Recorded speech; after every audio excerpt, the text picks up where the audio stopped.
Halo semuanya, selamat datang kembali di channel YouTube saya, Saniatul Hikmah.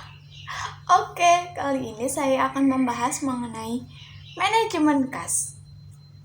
Jadi, kas merupakan salah satu aktiva yang paling liquid atau paling lancar yang dapat atau yang bisa digunakan dengan sesegera mungkin untuk memenuhi kewajiban finansial suatu perusahaan. Nah, kas yang dibutuhkan perusahaan baik digunakan untuk membiayai operasi perusahaan sehari-hari atau dalam bentuk modal kerja maupun pembelian aktiva tetap memiliki sifat yang kontinu dan juga tidak kontinu. Nah, lalu kas dapat diartikan sebagai nilai uang kontan yang ada dalam perusahaan beserta pos-pos lain yang dalam waktu dekat dapat diuangkan sebagai alat pembayaran kebutuhan finansial yang mempunyai sifat paling tinggi likuiditasnya. Untuk kas sendiri meliputi uang tunai baik di tangan perusahaan ataupun bank, lalu kemudian cek, demand deposit, dan juga money order. Nah, lalu untuk aliran kas sendiri, ada aliran kas dalam perusahaan yang bersifat aliran kas masuk atau cash inflow, dan juga ada kas keluar yaitu cash outflow. Aliran kas juga ada yang kontinu dan juga tidak kontinu. Untuk aliran kas masuk kontinu, misalnya hasil penjualan produk secara tunai dan juga penerimaan piutang. Untuk aliran kas masuk intermittent, yaitu misalnya pendapatan dari penyertaan pemilik perusahaan, penjualan saham, penerimaan kredit dari bank, penjualan aktiva tetap tidak terpakai. Nah, untuk aliran kas keluar kontinu, misalnya kas untuk pembelian bahan mentah dan juga gaji karyawan. Nah, untuk yang selanjutnya yaitu motif penahanan kas. Motif penahanan kas menurut John Maynard Keynes yaitu yang pertama, motif transaksi. Kas diperlukan untuk memenuhi kebutuhan transaksi seperti membayar upah tenaga kerja, membeli bahan baku, membayar biaya listrik, dan juga lain sebagainya. Lalu untuk yang kedua yaitu motif berjaga-jaga. Kas diperlukan untuk berjaga-jaga menghadapi ketidakpastian di masa yang akan datang. Lalu untuk yang ketiga yaitu motif spekulasi. Kebutuhan kas untuk memperoleh keuntungan karena perubahan harga surat berharga. Oke, lanjut. Manajemen kas didefinisikan sebagai pengoptimasian penggunaan kas sebagai aktiva. Hal ini berarti tidak boleh terjadi kegagalan pemakaian kas dalam pengawasan terhadap posisi kas.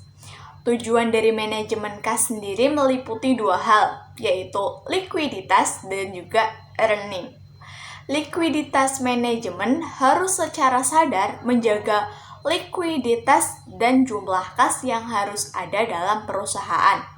Sedangkan earning sendiri yaitu tiap pengeluaran kas diarahkan untuk mendapatkan kemungkinan hasil yang lebih besar dibandingkan dengan kas yang dikeluarkan. Selain itu, manajemen harus menjamin pembayaran dilakukan secara ekonomis. Nah, untuk yang berikutnya yaitu perencanaan kas. Aspek utama perencanaan kas adalah penyusunan anggaran kas. Manajemen harus menyiapkan daftar kegiatan untuk menimbulkan atau pembelanjaan dalam kegiatan menggunakan kas. Agar tujuan perencanaan kas tersebut bisa tercapai, ada dua hal yang harus dilakukan nih. Yaitu untuk yang pertama, menentukan sumber penerimaan kas. Misalnya, kas dari operasi rutin, kas dari pelunasan utang jangka panjang, investasi dari pemilik, penjualan aktiva tetap, dan juga mengeluarkan obligasi. Lalu untuk yang kedua yaitu menentukan rencana penggunaan kas. Misalnya, pembayaran dividen, pembayaran utang jangka panjang, pembelian aktiva tetap, dan juga pembayaran gaji karyawan.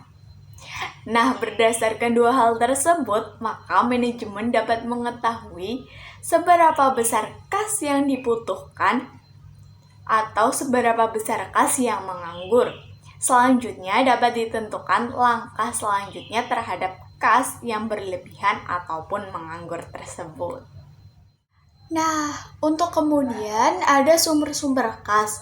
Sumber-sumber kas sendiri terdiri atas 6 macam nih, yaitu yang pertama, hasil penjualan tunai dan penerimaan piutang.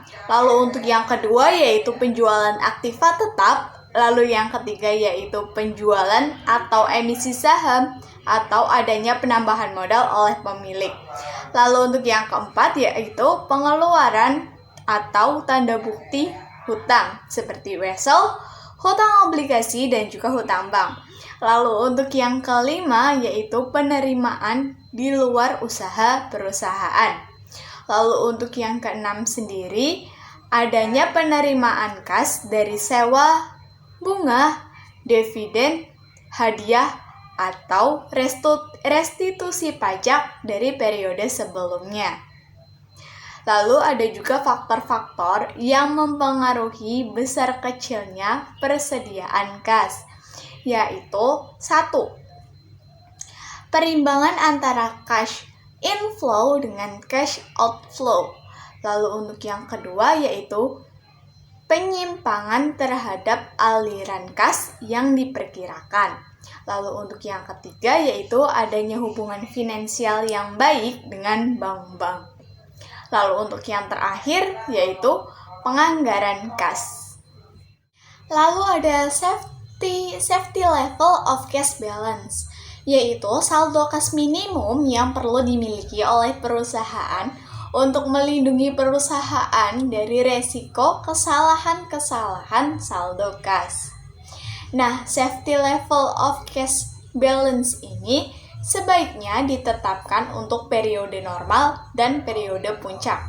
Untuk periode puncak sendiri merupakan periode di mana kebutuhan akan kas memuncak.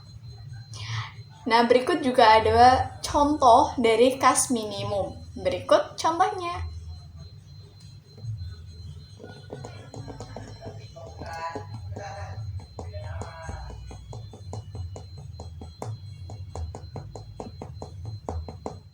Nah, sekian materi yang dapat saya sampaikan. Kurang lebihnya mohon maaf dan terima kasih banyak kepada Bapak Brian Givan selaku dosen dari manajemen keuangan yang telah memberikan penjelasan mengenai manajemen kas.